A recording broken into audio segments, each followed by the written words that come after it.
বিকেলবেলা কলকাতা শহরের যানজটের বাইরে পুরনো এক ক্যাফেতে বসে আছে আরিয়ান। তার চারপাশে মানুষের কোলাহল, কিন্তু তার মন পড়ে আছে একটা পুরনো চিঠিতে। চিঠিটা সে পেয়েছে মাত্র কয়েকদিন আগে, একটি অজানা চিঠি থেকে।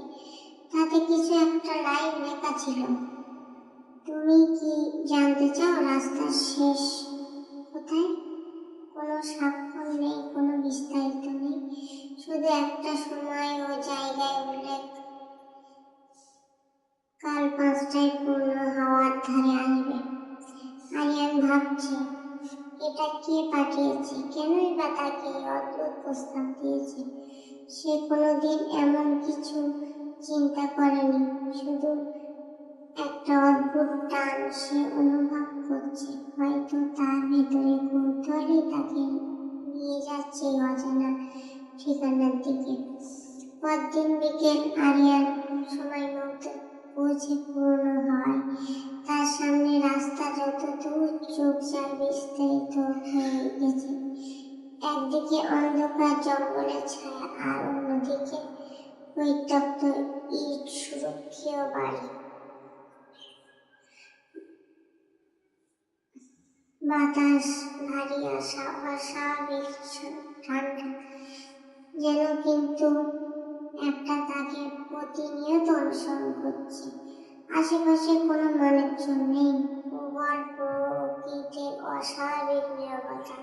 আরিয়ান একটু অস্বস্তি অনুভব করলেও অজানা উত্তেজনা তার মন দুলছে। ঠিক সেই মুহূর্তে তার থেকে একদল মানুষ হাঁটতে দেখে সে। তাদের মধ্যে একজনের হাত পুরনো মানচিত্র, আর বাকিরা আলোচনা করছে। তারা কেউ আরিয়ানের পরিচিত নয়, কিন্তু সবাই যেন কোনো অজানা উদ্দেশ্যে এখানে এসে জড়ো হয়েছে।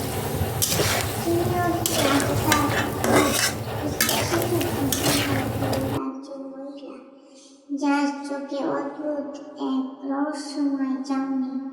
আরিয়ান শুধু মাথা নাড়ল। তাদের সবার মধ্যে একটা অব্যক্ত টান কাজ করছে।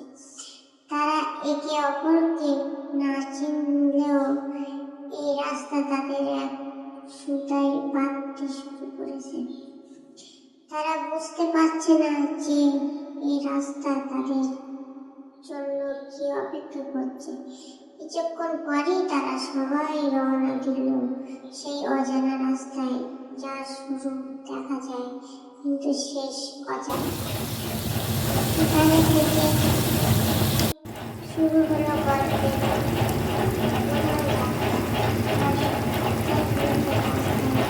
গভীর রহস্য, নতুন চরিত্রের পরিচয় ও বর্তমান আতঙ্ক ফুটে উঠল। হ্যালো ভিউয়ার্স, দ্বিতীয় পর্ব জানতে হলে বিকেলবেলা কলকাতা শহরের যানজটের বাইরে পুরনো এক ক্যাফেতে বসে আছে আরিয়ান। তার চারপাশে মানুষের কোলাহল, কিন্তু তার মন পড়ে আছে একটা পুরনো চিঠিতে।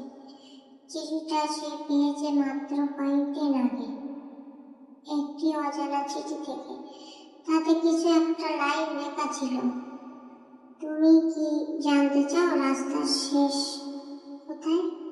কোনো স্বাক্ষর নেই, কোনো বিস্তারিত নেই, শুধু একটা সময় ও জায়গায় উল্লেখ। কাল 5টায় পূর্ণ হাওয়ার ধারে আসবে। আরিয়ান ভাবছে, এটা কে পাঠিয়েছে, কেনই বা তাকে এই অদ্ভুত প্রস্তাব দিয়েছে। সে কোনোদিন এমন কিছু চিন্তা করেনি, শুধু একটা অদ্ভুত টান সে অনুভব করছে। হয়তো তার ভেতরে কৌতূহলই তাকে নিয়ে যাচ্ছে